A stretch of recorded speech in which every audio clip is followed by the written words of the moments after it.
ये आकाशवाणी रायपुर है। छत्तीसगढ़ी समाचार बुलेटिन के संग स्मिता शर्मा के जय जोहार। छत्तीसगढ़ विधानसभा के मानसून सत्र काली ले शुरू हुआ थे। 5वां विधानसभा के यह दूसरा सत्र होही। 19 जुलाई तक चलैया ये सत्र में कुल 6 ठन बैठका होही। ए दौरान कतकुन महत्वपूर्ण सरकारी काम करे जाही। सत्र के पहले दिन दिवंगत सदस्य भीमा मंडावी और बलराम सिंह ठाकुर ला श्रद्धांजलि दे जाही। सत्र के दौरान 7 ठन विधेयक पेश करे जाही। मानसून सत्र में सदस्य मन डाहर ले कुल 946 सवाल लगाए गे हवय। एमा 491 तारांकित और 451 अतारांकित थे। विधानसभा सचिवालय लाए सत्र बर 74 ठन ध्यानाकर्षण सूचना के अलावा शून्यकाल के 10, स्थगन और काम रोको प्रस्ताव के 8 सूचना मिले हैं। विधानसभा में काली बिहनिया 10 बजे कार्य मंत्रणा समिति के बैठका होही, जेमा अनुपूरक बजट पेश करे के संग दूसर विषय ऊपर चर्चा करे जाही। उन्हें आज संझा मुख्यमंत्री के रायपुर निवास में कांग्रेस विधायक दल के बैठका आयोजित करे गे है, जेमा मानसून सत्र ला लेके रणनीति बनाए जाही। एती प्रमुख विपक्षी पार्टी भारतीय जनता पार्टी और जनता कांग्रेस छत्तीसगढ़ सरकार के पाछू 6 महीना के कामकाज ला लेके ओला घेरे के रणनीति बनाए हैं।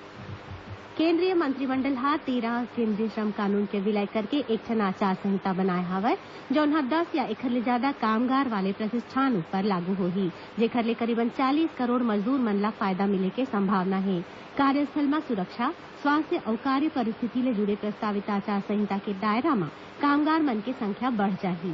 केंद्रीय श्रम मंत्री संतोष गंगवार ह बताइन कि ये संहिता बंदरगाह और खनन क्षेत्र ले जुड़े व्यापारिक संगठन मन ऊपर घलोक लागू होही, चाहे वहां एक जन मजदूर काम करैया होही।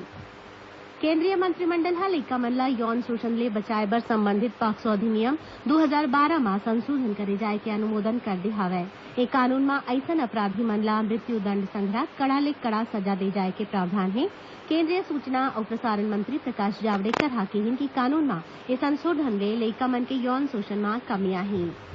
प्रसार भारती और आईआईटी कानपुर आज नई दिल्ली में उभरत टेक्नोलॉजी और प्रसारण ले जुड़े क्षेत्र में अनुसंधान में सहयोग बर समझौता ज्ञापन में हस्ताक्षर करीन है, जेखर ले प्रसारण के क्षेत्र में अनुसंधान ला बढ़ावा मिले के संभावना हवय। ये मौका में प्रसार भारती के मुख्य कार्यकारी अधिकारी शशि शेखर वेम्पति और आईआईटी कानपुर के निदेशक अभय करंदीकर मौजूद रहीं। अनुसंधान में सहयोग बर जौन क्षेत्र के पहचान करे गे है, उमा मोबाइल फोन के जरिए सीधा प्रसारण, 5G के कन्वर्जेंस और आर्टिफिशियल इंटेलिजेंस विकास केंद्र बनाना घलोक शामिल है। स्वास्थ्य मंत्री टीएस सिंहदेव आज रायपुर के पंडित जवाहरलाल नेहरू स्मृति मेडिकल कॉलेज में HIV viral load testing centre के लोकार्पण करीन। ये मशीन के लगेले अब HIV संक्रमित लोगन के जांच रायपुर में मुफ्त में करे जाही। संगे संग डॉक्टर मन हा मरीज मन के शरीर में होए दवाई के असर के बारे में घलोक जान सकही। एकर पहली जांच बर ब्लड सैंपल मुंबई या कोलकाता जैसन शहर में भेजे जावत रही। कार्यक्रम में स्वास्थ्य मंत्री हा छोटे लइका मन ला डायरिया ले बचाए बर रोटा वायरस वैक्सीन घलोक पिलाइन। आज विश्व जनसंख्या दिवस हरे। 1989 में संयुक्त राष्ट्र विकास कार्यक्रम के तत्कालीन संचालन समिति हा आज के दिन ये दिवस की घोषणा करे रहीन। ए दिन ला जनसंख्या ले जुड़े मुद्दा और चुनौती ऊपर ध्यान देवाए बर मनाए जाथे। एती प्रदेश में विश्व जनसंख्या दिवस के मौका में आज ले रायपुर में राज्य स्तरीय जनसंख्या स्थिरीकरण पखवाड़ा के शुरुआत करेगी। रायपुर के मुख्य निर्वाचन पदाधिकारी कार्यालय में काली चुनावी साक्षरता क्लब ले जुड़े लोगन मन बर राज्य स्तरीय चुनावी पाठशाला प्रशिक्षण कार्यक्रम कराएगी। इस दौरान लोगन ला खेल खेल में मतदान बर जागरूक करे के तरीका बताएगी। संगे संग ईवीएम और वीवीपैट मशीन ले जुड़े जानकारी अभिनय के माध्यम ले मास्टर ट्रेनर मन ला देगी। ये मौका में संयुक्त मुख्य निर्वाचन पदाधिकारी डॉक्टर केआर सिन्हा कहिन की मतदाता जागरूकता कार्यक्रम स्वीप में ग्रामीण क्षेत्र में मतदाता मन ला निडर होके मतदान करे बर प्रेरित करे जावत है। उमन बताइन कि चुनावी साक्षरता क्लब आने जगह में बनाए जाही, जी हाँ मास्टर ट्रेनर मन हा लोगन ला सिखाही।